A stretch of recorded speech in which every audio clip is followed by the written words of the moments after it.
ഒരു ജാക്കി നമുക്ക് കിട്ടിയിരുന്നു, ഹൈഡ്രോളിക് ജാക്കി കിട്ടിയിരുന്നു. ആ വാഹനത്തിൻ്റെ പ്ലാറ്റ്ഫോമിലുള്ള വെള്ളം ഉറപ്പിക്കുന്ന വാട്ടർ പ്ലാറ്റ്ഫോം നമുക്ക് കിട്ടിയിരുന്നു. ഇത് രണ്ടും ഒഴിച്ചു നിർത്തിയാൽ കാര്യമായ അർജുൻ്റെ വാഹനത്തിൻ്റെ മരക്കഷ്ണങ്ങളല്ലാതെ ഒന്നും കിട്ടിയിട്ടുമില്ല, അല്ലേ ദീപക്?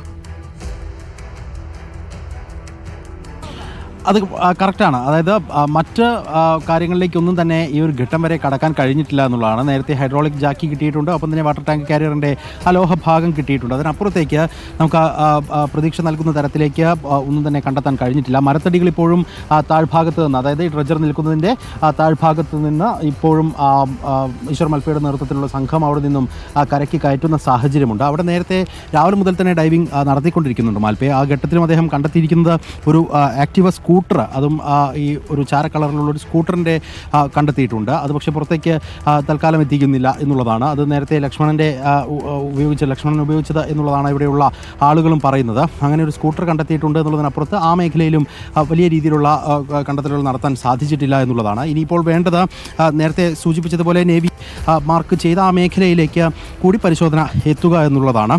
ജിതിൻ, ഈ നേവി സ്പോട്ട് ചെയ്തിരിക്കുന്നത് അവിടെയാണല്ലോ, അവിടേക്ക് പരിശോധന നടത്തുന്നത് സംബന്ധിച്ച് ഇവരെന്തെങ്കിലും പറയുന്നുണ്ടോ? അല്ല, ഇന്നലെ അറിയാൻ പറ്റിയത് ഈ ഭാഗത്ത് നിന്ന് അങ്ങനെ പാരലായിട്ട് എല്ലാം അവിടേക്ക് എത്തിച്ചേരുന്നതാണ് പറഞ്ഞത്. ഒരു കണക്ക് നോക്കുമ്പോൾ അത് ആയിരിക്കും കറക്റ്റ്. ഇവിടുന്ന് ബാക്കി എന്തെങ്കിലും അവശിഷ്ടങ്ങൾ എന്തെങ്കിലും ഉണ്ടെങ്കിൽ ഈ ഭാഗത്ത് നിന്ന് എടുത്താൽ അവിടേക്ക് എത്തിയാൽ മതി, വേറെ കുഴപ്പമൊന്നുമില്ല. ഇവിടെ ഇങ്ങനെ എടുത്ത് പോയിക്കോട്ടെ. ആ ഭാഗത്ത് അവിടെ തന്നെയാണ് നമ്മുടെ സ്ട്രോങ് സിഗ്നൽ. അതായത് കൃത്യമായിട്ട് സ്പോട്ട് ചെയ്തിരിക്കുന്ന അവിടെ നമുക്ക് കയറുകളും കാര്യങ്ങളൊക്കെ അല്ലേ? അതെ, അവിടെ തന്നെയാണ്. ഇവിടെ കുറേ ദൂരമല്ലല്ലോ, കുറച്ച് ദൂരമല്ലേ, ഇവിടെ നിന്ന് അങ്ങനെ എടുത്ത് പോകുന്നതായിരിക്കും നല്ലത്. അഞ്ജു, ഇപ്പം രണ്ടാമത്തെ ദിവസമായിട്ട് ഇവിടെ ഉണ്ടല്ലോ, ഈ ഒരു പരിശോധന കണ്ടിട്ട് എങ്ങനെയുണ്ട്? തൃപ്തികരമാണോ? അതായത് അരുൺ, ഒറ്റ കാര്യം ജിതിനിപ്പോൾ പറഞ്ഞതും നമ്മൾ രാവിലെ മുതൽ പറഞ്ഞുകൊണ്ടിരിക്കുന്നതും ഏറെക്കുറെ ഒന്ന് തന്നെയാണ്. അതായത് ആ ദൃശ്യങ്ങളിൽ കാണുന്ന ഡ്രഡ്ജർ, അതിൻ്റെ എതിർവശത്ത്, അതിൻ്റെ തൊട്ട് മുൻവശത്തായി നിൽക്കുന്ന 2 പോയിന്റുകൾ, അത് നേവി മാർക്ക് ചെയ്തിരിക്കുന്ന പോയിന്റാണ്. നേരത്തെ കയറും ഹൈഡ്രോളിക് ജാക്കിയും ഒക്കെ ഏറെക്കുറെ സ്പോട്ട് ചെയ്യപ്പെട്ട ഒരു ഏരിയ കൂടിയാണത്. ആ മേഖലയിലേക്ക് ഈ ഡ്രഡ്ജിങ് സംവിധാനം എത്തിച്ചേരണം. ഒപ്പം തന്നെ ആ മേഖലയിൽ കൂടുതലായി ഡൈവിംഗ് സിസ്റ്റം ഉണ്ടാകണം എന്നുള്ളതാണ്. അങ്ങനെ സംഭവിക്കുകയാണെങ്കിൽ ഒരു പക്ഷേ നമുക്ക് പ്രതീക്ഷയ്ക്ക് വക നൽകുന്ന എന്തെങ്കിലും അവിടെ നിന്നും കണ്ടെത്താൻ കഴിയും എന്നുള്ള ഒരു കാര്യം തന്നെയാണ് പറയാനുള്ളത്. പക്ഷേ അവിടേക്ക് ഇപ്പോഴും ഡ്രഡ്ജിംഗ് സിസ്റ്റം എത്തിയിട്ടില്ല എന്നുള്ള കാര്യവും കൂടി എടുത്തു പറയേണ്ടി വരും. നേരത്തെ മാൽപ്പയൊക്കെ സൂചിപ്പിച്ചതുപോലെ താരതമ്യേന ആഴം കൂടുതലുള്ള മേഖലയാണത്. അവിടേക്ക് എത്തുമ്പോൾ ഈ ഒരു ഡ്രഡ്ജറിലുള്ള നിലവിൽ ഹിറ്റാച്ചിയുടെ ബൂം ലെങ്ത് അത്രത്തോളം മതിയാകുമോ താഴത്തെ മണ്ണ് നീക്കത്തിന് എന്നൊക്കെയുള്ള ചോദ്യങ്ങൾ സമയമാണ്. രാവിലെ നമ്മൾ സംസാരിക്കുമ്പോൾ എന്തായാലും അന്തരീക്ഷം ചെറുതായിട്ട് മനസ്സിലാവുന്നത്.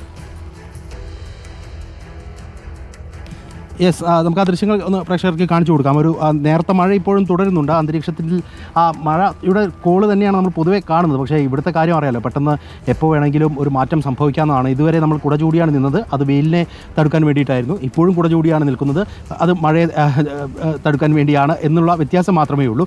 അന്തരീക്ഷം ആ നിലയ്ക്ക് മാറുന്നുണ്ട്. പക്ഷേ രാവിലെ നമ്മൾ സംസാരിക്കുമ്പോൾ ആ മൺതിട്ടയെക്കുറിച്ച് പറഞ്ഞിട്ടുണ്ടായിരുന്നു. അത് വളരെ കുറച്ചുകൂടി വിസിബിളായിരിക്കുന്ന രീതിയിലായിരുന്നു. ഇപ്പോൾ കണ്ടില്ലേ, വേലിയേറ്റ സമയമാണ്. അപ്പോൾ അതുകൊണ്ട് ആ മൺകൂനകൾ ഏറെക്കുറെ ഇങ്ങനെ മുൻപുള്ളതിന് സമാനമായ രീതിയിൽ ജലനിരപ്പ് ഉയർന്ന് അല്പമൊക്കെ മൂടി നിൽക്കുന്ന ഒരു സാഹചര്യം രൂപപ്പെട്ടിട്ടുണ്ട്. അതുകൊണ്ട് തന്നെ ഡ്രഡ്ജറിന് മൂവ് ചെയ്യാൻ കഴിയുന്ന സാഹചര്യം ഇപ്പോഴുണ്ട്. പക്ഷേ അപ്പോഴുമുള്ള ഒരു സംശയം എന്ന് പറയുന്നത് ഈ ഹിറ്റാച്ചിയുടെ ബൂം ഉപയോഗിച്ചുകൊണ്ട് നേരത്തെ നേവി മാർക്ക് ചെയ്തിരിക്കുന്ന ആ മേഖലയിൽ മണ്ണു നീക്കം സാധ്യമാണോ എന്നുള്ള സംശയമാണ് ഉള്ളത്. ഒപ്പം തന്നെ ആ മേഖല കേന്ദ്രീകരിച്ചുകൊണ്ട് കൂടുതൽ ഡൈവേഴ്സ് വർക്ക് ചെയ്യുമോ എന്നുള്ള കാര്യത്തിലും ഒരു വ്യക്തത വരേണ്ടതുണ്ട്. എന്തായാലും കഴിഞ്ഞ ദിവസത്തേക്കാൾ തടിക്കഷ്ണങ്ങൾ നമുക്ക് കിട്ടുന്നുണ്ട് കേട്ടോ ദീപക്. 2-3 തടിക്കഷ്ണങ്ങൾ ഇപ്പോൾ നമ്മുടെ ഈശ്വർ മാൽപ്പേ സംഘം മുകളിലേക്ക് കൊണ്ടുവരുന്നുണ്ട്. നമ്മുടെ അർജുൻ്റെ വാഹനത്തിലുണ്ടായിരുന്ന തടിക്കഷ്ണങ്ങളാണ് ഈശ്വർ മാൽപ്പയുടെ നേതൃത്വത്തിലുള്ള സംഘം. ഇപ്പോൾ 2 വലിയ തടിക്കഷ്ണങ്ങൾ പ്രേക്ഷകർക്ക് കാണാം. ഇത്രയും വലിപ്പത്തിലുള്ള ഇതേ തടിക്കഷ്ണങ്ങൾ തന്നെയാണ് നമ്മൾ ഈ ഗംഗാവലിപ്പുഴയുടെ മറുകരയിലുള്ള ഗ്രാമത്തിൽ നിന്ന് റിപ്പോർട്ടർ TV എന്ന് ആദ്യമായി കണ്ടെത്തുന്നതും. ഏകദേശം ആ സ്ഥലത്ത് തന്നെ ലോറിയുണ്ട് എന്നുള്ളത് നമുക്ക് ഉറപ്പിക്കാം. അങ്ങനെയാണെങ്കിൽ ഇനിയിപ്പോൾ നമുക്ക് അധിക സമയം വേണ്ടി വരില്ല. കാലാവസ്ഥ അനുകൂലമാണെങ്കിൽ ഈ താഴെ നിന്ന് മുകളിലേക്ക് തെരച്ചിൽ പോകും, അല്ലേ? ഇപ്പോൾ ഈ തടിക്കഷ്ണം കണ്ടെത്തുന്നത് തീരത്തിൻ്റെ അടുത്താണ്. ദീപക് നിൽക്കുന്ന സ്ഥലത്താണോ, അഭിലാഷ് നിൽക്കുന്ന സ്ഥലത്താണോ ഇപ്പോൾ ഈശ്വർ മാൽപ്പേ ഉള്ളത്?